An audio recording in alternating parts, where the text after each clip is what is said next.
네, 뉴스 정면 승부 2부 김종혁 국민의힘 전 최고위원, 현근택 변호사, 그리고 이기인 개혁신당 사무총장과 함께하고 있습니다. 민주당 이야기로 넘어가 보도록 하겠습니다. 시끌시끌합니다. 계속 그 합당과 관련된 논의들 때문에 이따가 저희가 그 조국혁신당 신장식 의원 인터뷰도 오늘 준비가 돼 있긴 한데요.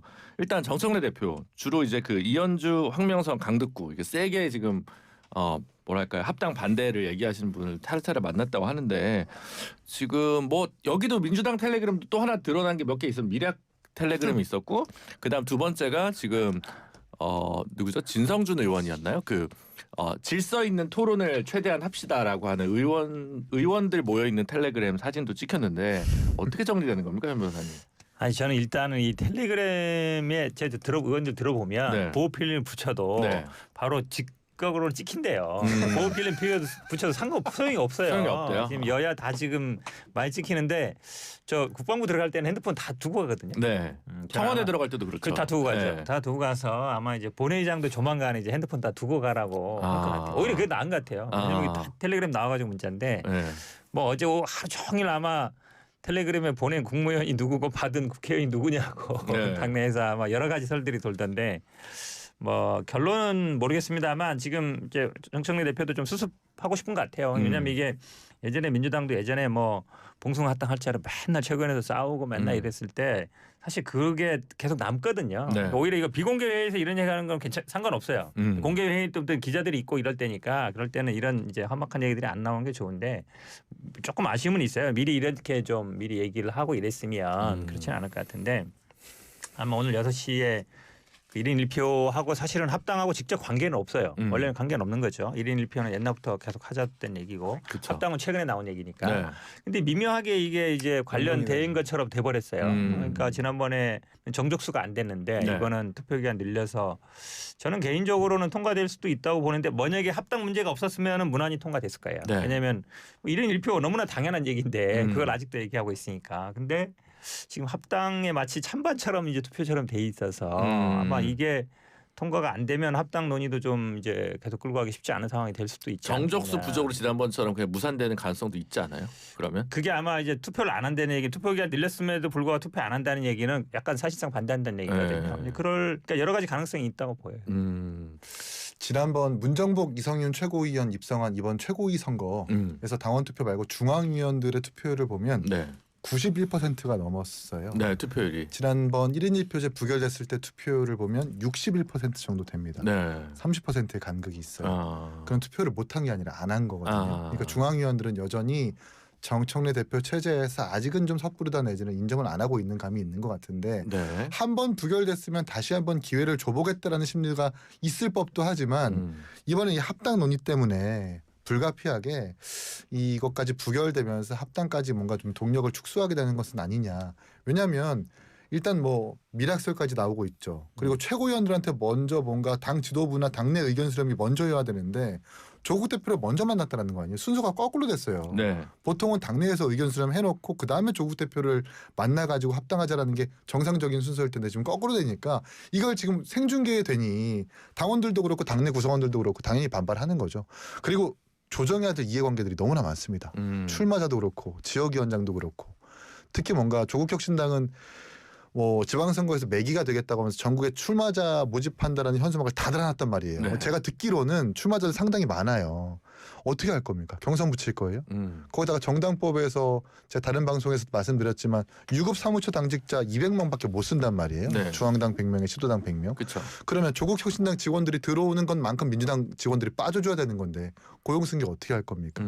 이거를 지방선거 이전에 모두 다 조정할 수 있겠다라고 하는 것이 물리적으로 좀 불가능하다고 보거든요. 그러니까 지방선거 이후에 시간을 두고 비전과 아젠다를 담론을 또 이렇게 결정해 나가면서 차근차근 했으면 모르는데 너무 성급하게 해버리니까 이게 저는 물리적으로 불가능할 것 같다는 예감이 듭니다. 바라지만 네. 합당되는 게 3당, 그러니까 저희한테는 소수정당이 좋아요. 네, 낫잖아요. 왜냐하면 4당, 5당한테는. 국고보조금도 그렇고 네. 기호 순서도 앞당겨질 것 같고, 그러니까. 원내 의원들이 아마 의정활동하는데 공간이 더 넓어질 거예요. 네. 그런 점에서는 좋은데 네. 당리당략만 생각하면 합당을 기원하는데. 근데 정말 철저하게 한 명의 국민으로서 집권 여당이 어쨌든 지방선거 전에 이렇게 저렇게 지지부진하고 싸우는 거 꼴 보기 싫잖아요. 마찬가지입니다. 네, 그렇군요. 김정희 최고께서는 어떻게 보십니까? 민주당 이거 합당 무난히 될까요? 이거는 근데 합당을 계기로 해서 지금 그 이른바 친문계와 친명계가 사실은 전쟁하고 있는 거잖아요. 네. 대놓고 하고 있는 거예요. 저쪽에서는 정청래, 조국, 김어준, 유시민 다 등장했잖아요. 그리고 이쪽에서는 이재명, 김민석, 그다음에 최고위원들 이래서 만약에 국민의힘이 제대로 튼튼하게 있으면 절대로 이런 싸움 못해요. 자기를 죽을 것 같으니까.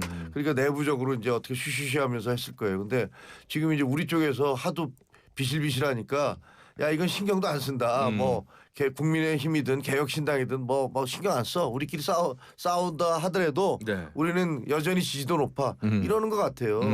그리고 이쪽에서는 서사를 완성하려고 그러는 것 같아. 과거에 했던 거 있잖아요. 노무현, 문재인. 그 다음에 조국. 적통. 이 꿈 있잖아요. 이 꿈. 그 그림 그려가면서 했던 꿈. 네.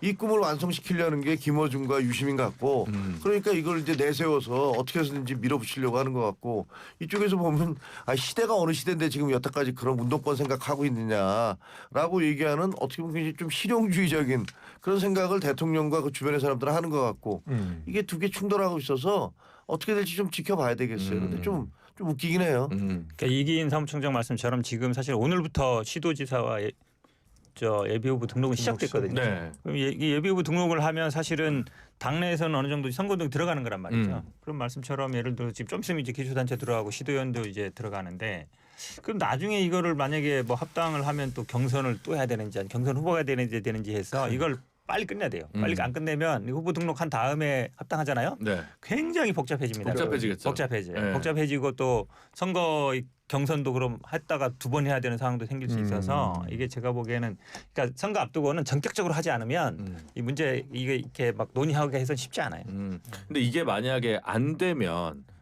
정청래 대표한테는 큰 리더십의 타격인 거잖아요, 실질적으로. 근데 어쨌든 정청래 대표도 당원들의 뜻을 묻겠다고 하고 있기 때문에 네. 결국은 당원들의 뜻이라는 게 물론 전당원 투표도 있겠지만 당내 의원총회라든지 아니면 지금 뭐 최고위원들의 의견을 묻겠다는 거잖아요. 네. 반대 지금 더민주 같은 초선 의원들도 대부분 반대한다고 했기 때문에 이게 지금 그냥 무조건 막 밀어붙이기는 쉽지 않은 상황인 것 같아요. 그럼 말씀하신 대로 좀 안 된다고 치면 조국 혁신당은 어떤 내상을 입을까요, 이기인 중장님? 아니 약혼 신청해놓고 네. 일방적으로 파경해버리면 그때부터는 우군이 아니에요. 우당이 아니겠죠. 네. 아니 먼저 합당하자고 그렇게 제안해놓고 그리고 그 전날 같이 만나자고 제안한 건 정청래 대표인데 네. 당내 사정이 정리가 안 돼가지고 일방적으로 파기한다. 그러면 이른바 지방선거에서 집권 여당의 심판론자로 야당 역할을 하겠죠. 그러면 기존의 호남이라는 그 어쨌든 조국혁신당의 지역적 나름의 기반이 있는 거잖아요. 거기에 집중적으로 후보들 내 가지고 일부 단체장을 좀 뺏어 가려고 하겠죠. 그리고 이게 또 정청래 대표한테 책임감으로 또는 책임으로 부담될 수 있기 때문에 합당이 돼도 문제, 안 돼도 문제, 우격 따짐식으로 밀어붙여도 문제, 파기돼도 문제예요 지금. 그래서 지난번 그 합당 선언할 때 합당을 제안합니다. 여론 수렴하겠습니다가 아니라 실무 테이블부터 만들겠습니다라고 하면서 답은 정해져 있으니까 너희들은 따라만 하는 식으로 통보를 해버렸잖아요. 그렇죠. 그게 결정적인 문제인 것 같아요. 좀 반박을 하면요. 네. 조국 전 대표 같은 경우도 사실은 호남에서 경쟁하겠다. 나머지는 연대하겠다 이랬어요. 그렇죠. 호남의 경쟁은 어차피 하게 돼 있어요. 어떤 식으로인지 아니면 당내 그러니까 합당을 해도 마찬가지예요. 합당을 해도 당내에서 경쟁을 하는 것이고 그렇죠. 만약 합당이 안 되더라도 당 밖에서 경쟁하는 거기 때문에 호남에서 경쟁은 어차피 뭐 정해진 수순이고 그럼 다른 지역에서 어떻게 할 거냐 문제인데 모르겠습니다만 제가 뭐 조국혁신당을 좀 폄훼하는 건 아닙니다만 광역단체 후보들 중에 뚜렷한 주자들이 제가 보기에는 많지 않아요. 뭐 어쨌든 큰 지자체도 모르겠고 그래서 사실은 호남은 어차피 뭐 처음부터 경쟁이 예상된 거고 다른 네. 지역은 아마 어떤 식으로든지 간에 합당이 안 되더라도 후보 간의 연대라든지 아니면 이런 거는 충분히 할 걸로 보고 있습니다. 네. 그래서 뭐 별 타격은 없을 거다. 선거에서는. 당초부터 그게 예상된 그림이었고 네. 만약에 합당을 해더라도 어차피 당내 경선 과정이 들어오는 과정이기 때문에 뭐 저는 뭐 크게 달라지는 근데 않는다고 민주당 봐요. 입장에서는 그러니까 합당하든 합당하지 않든 간에 선거에서 큰 차이는 없을 것이다라고 생각하지만 조국혁신당은 이게 휘청하면 이 당은 계속 될 당이야 이렇게 생각을 하면서 유권자들의 외면을 받을 수도 있는 가능성이 있는 거 어차피 아닙니까? 집권 여당의 지방선거라고 하는 게 대통령의 얼굴로 치르는 것이지 당의 힘으로 치른다는 것은 저는 아니라고 보거든요. 그렇죠. 아니 제 말은 조국혁신당이요. 네, 조국혁신당 입장에서는 네. 좀 안 좋지 않나. 뭐 너희 뭐 근데 애초부터 합당할 땅 아니야? 꽃놀이패 아니겠습니까? 아, 그냥? 예, 합당이 고려되기 전부터 사실은 이미 출마자들을 모색하기 시작했고 어쨌든 쇄빙선 역할을 계속해서 하겠다, 내란 종식 마저 하겠다라는 그 취지로 지방선거 임했으니까 어차피 꽃놀이패였어요. 근데 합당 돼도 그만 안 돼도 그만, 돼도 좋아 안 돼도 좋아했는데 오히려 민주당이 악수를 둔 거죠. 민주당이 악수를 꼭 그렇게 보진 않는데 이게 앞에 옆에 계시니까 좀 그러겠지만 지방선거는 아시다시피 광역, 기초, 시의원, 도의원 굉장히 수천 명의 후보들이 필요하거든요. 맞죠. 그러니까 지방선거는 대선이나 총선과 좀 달라요. 몇몇 가지고 할 수가 없어요. 그리고 또 전국적으로 이 득표를 받아야만이 뭐 거기서 시의원, 도의원 비례도 되거든요. 네. 그러니까 사실은 지방선거를 전국적으로 치르는 거는 굉장히 큰 에너지가 아니면 쉽지 않습니다. 그러니까 제3당 입장에서는 독자적으로 치르는 거 제가 보기에 만만치 않아요. 그러니까 상징적으로 몇몇 군데를 전략적으로 선택하는 거 말고는 그러니까 조국혁신당은 호남은 선택할 수 있어요. 호남은 제가 보기에 다 나올 수 있을 것 같거든요. 네. 그렇게 하지 않고는 전국 선거는 쉽지 않아요. 아, 어떻게 보세요? 조국혁신당한테는 이게 어떤 아니, 조국당은 만약에 그 합당이 안 되면 굉장히 어렵죠. 그 처지가 나중에 종국적으로는 합당하려고 하는 거잖아요. 네. 그래서 뭐 이게 깨지면 원수가 된다. 저는 원수 될 수 없다고 생각해요. 그렇게 되기엔 힘이 너무 없어. 호남 쪽에서는 모르겠지만 다른 지역에서 만약에 니들 때문에 우리가 국민의힘한테 졌어라는 얘기가 나오는 순간에 조국당 굉장히 힘들어질 거예요. 그러니까 그렇게는 못할 거라고 생각이 되어지고요. 최선이 합당하는 거죠. 빨리 합당을 해서 자기 지분을 최대한 얻어서 그리고 저기 유시민 그 김어준 뭐 이런 분들이 계속 서포트해주고 정청래 대표하고 손잡고 가는 건데 문제는 그거를 용산 아니 지금 이제 청와대가 그리고 이재명 대통령 쪽에서 그걸 어떻게 바라볼 것이냐. 그러니까 저기도 민주당도 뭐 저희 당 국민의힘 못지않게 가시밭길 앞으로 뭐 많이 아니 남아. 국민의힘은 서로 뭐 못 죽여서 안달이고 서로 네. 죽고 죽이자 싸움이고요. 네. 저희들은 잘해보자 이렇게 그래요? 싸움이기 때문에 짧게 첨언하자면 뭘 첨언하자면 잘해보자. 권력 다툼으로 보이는데요? 짧게 민주당이랑 저기는 상관없잖아요. 서로 못 죽여서 안달이잖아요. 우리 거기도 못 죽이지 죽여서 않아요. 서로 안달이에요. 만나잖아요. 만나고 서로 대화도 하고 있잖아요. 짧게 여기는 첨언하자면 만나지도 대한민국 않고 있으니까. 지방의원들이 한 3,000명 정도 됩니다. 그렇죠. 광역의원 800명 정도 되고 4,000명 지역구의 선거에서 무투표 당선이 500곳이 넘어요. 그렇죠. 네. 네. 각자 어떤 뭐 지역적 기반 때문에 후보를 안 내거나 이해관계에 따라서 후보를 안 내니까 그냥 이제 투표도 안 하고 당선돼 버리는 지역구가 500곳이 넘는데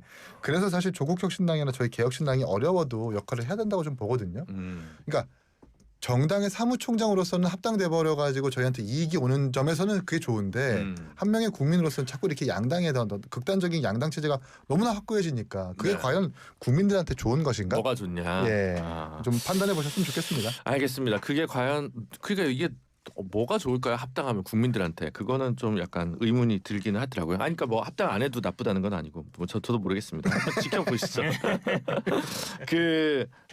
이제 어제 오늘 주말부터 오늘까지 계속해서 이재명 대통령이 부동산 시장에 대한 폭격을 SNS에서 막 하고 있습니다. 막 말이 되게 세고요. 국무회의에서도 지금 5월 9일 이거는 예외 없다. 뭐 물론 이제 구윤철 부총리가 뭐 몇 가지 무슨 5월 9일 계약분에 대한 부분에 대해서는 몇 가지 이제 보완책 같은 걸 마련하는 것으로 지금 보도는 돼 있습니다만 기본적으로는 5월 9일까지 계약하지 않으면 다주택자 양도세 중과 유예 면제는 이제 끝이 났다.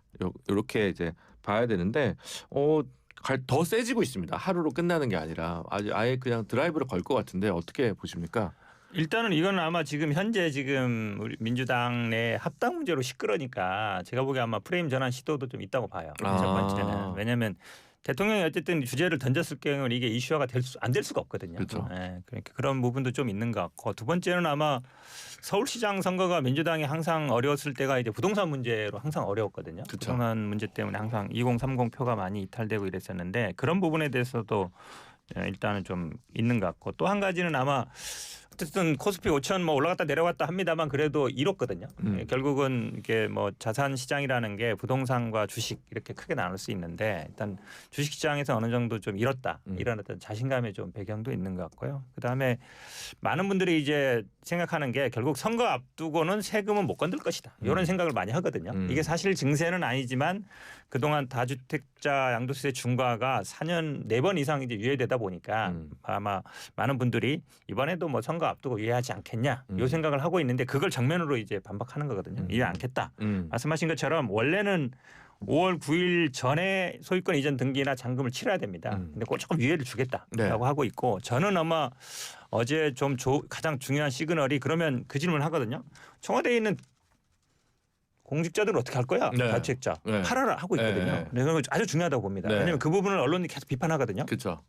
근데 우리 당내에도 뭐가 있냐면 지금 공천 심사 서류 받을 때 네. 다주택자를 표시하게 돼 있는데 네. 암묵적으로 대부분 분위기가 네. 다주택자들은 아마 공천을 못 받을 것이다. 김경식 의원이 근데 받아서 문제가 아니 된 그게 거죠. 예전에 네. 문제가 됐던 것이라서 네. 지금은 다주택자가 있으면 그걸 표시하게 돼 있고 네. 사유서를 다 쓰게 돼 있어요. 네, 네, 그 말 자체는 다주택자들은 아마 공천 쉽지 않다. 이 시그널을 주는 거거든요. 그러니까 공직에 있는 사람들뿐만 아니라 만약에 청와대에서 이렇게 나오면 네. 지금 입각에 있는 공무원들도 아마 그거를 암묵적으로 좀 받을 거예요. 그다음에 출마하는 사람들도 마찬가지고. 네. 그러니까 저는 아마 공직자나 뭐 선출직도 모범을 보이면 좀 이런 다주택자 문제는 어느 정도 해결할 수 있지 않냐로 보는데 가장 중요한 게 그거예요. 주택이 투기의 목적이 아니라 주거의 목적으로 하나씩만 갖고 있어라. 이 신호를 주는 거 보고 저는 그게 긍정적으로 보고 있습니다. 네. 168명의 민주당 의원 중에 25명이나 다주택자라고 아 얘기하고 그분들도 있고 이제 네. 처분해야 되겠죠. 네. 56명의 대통령 참모 중에 12명이나 다주택자라고 하니까 네. 그러니까 국민들한테 팔라고 얘기하지 말고 네. 나부터 파는 모습을 보이면 그때 국민들의 마음이 동해서 매물이 나올 텐데 그것부터 하라. 그렇게 하지 않았으니까 문재인 대통령이 부동산에서 아주 악의적인 평가를 받은 것 아닙니까? 그리고 양도세 중과 유예 종료 같은 경우에도 앞뒤가 맞는 대책을 좀 꺼내셨으면 좋겠어요. 토지를 지정해놓고 양도세 중과 유예 종료해버리면 어떻게 집을 삽니까? 실거주 의무 2년이 붙어 있는데 그러면 다주택자 보유하고 있는 사람들이 전부 다 공실로 두지는 않았을 거 아니에요. 네. 전월세 세입자들이 있을 것 아닙니까? 그 사람들 내쫓고 바로 계약할 거예요? 그것도 아닌 거잖아요. 토호제 같은 것들을 빨리 폐지하고 나서 집을 내놓으라고 하는 것이 논리적 정합성이 맞는 것이라서 그런 부분들은 대통령이 좀 꼼꼼하게 챙겼으면 좋겠다는 생각이 들고 2월 달에 집 내놓는다고 3, 4월 정도 그러니까 2월 달에 집 내놓으면 매수자 찾는데 한두 달 정도 걸리잖아요. 그 4월 달부터 토호제 때문에 한 뭐 거래 허가가 한 3주 정도 걸린다고 치면 5월 9일까지 등기치고 잔금 치는 게 사실상 물리적으로 불가능하거든요. 네. 그렇죠. 이런 구체적인 실용주의 정부라고 한다면 이런 구체적인 디테일도 좀 챙겨야 되는데 그런 게 없이 그냥 으름장만 놓고 다주택들을 그냥 악마화하면서 뭔가 망국적 투기 세력이라고 하면서 정치적 공세하는 것 같아가지고 그건 좀 아쉽다. 조금 네. 반박. 아니 네. 김정일 씨가 30초만. 아니 저는 뭐 사실은 한 집에서 20년 살고 두 번째 집에서 10년째 살고 있어서 사실은 네. 그런 주택이나 이런 것들에 대해서 거의 문외한인데 네. 일단 어떤 강제로 누구에게 집을 팔게 한다라든가 이런 식으로 해서 주택 정책이 될 것 같지는 않아요. 네. 뭔가 기본적인 대책이 서야 되는데 글쎄 모르겠습니다. 이번에 부동산 잡긴 잡아야 되는데 10초만. 네. 말씀하세요. 토지 거래하고는 진짜 관계는 없고요. 대출을 끼고나 아마 전세 끼고 살 수 있는 방법들은 아마 열어줄 것 같다라고 보고 있어서 말씀처럼 결국 살 수 있게 만들어야 매물이 소화가 되는 거니까요. 그 방법은 찾을 것 같습니다. 네, 알겠습니다. 지금까지 현근택 변호사, 김종혁 전 국민의힘 최고위원 그리고 이기인 개혁신당 사무총장과 함께했습니다. 감사합니다. 감사합니다. 고맙습니다. 감사합니다. 모든 인생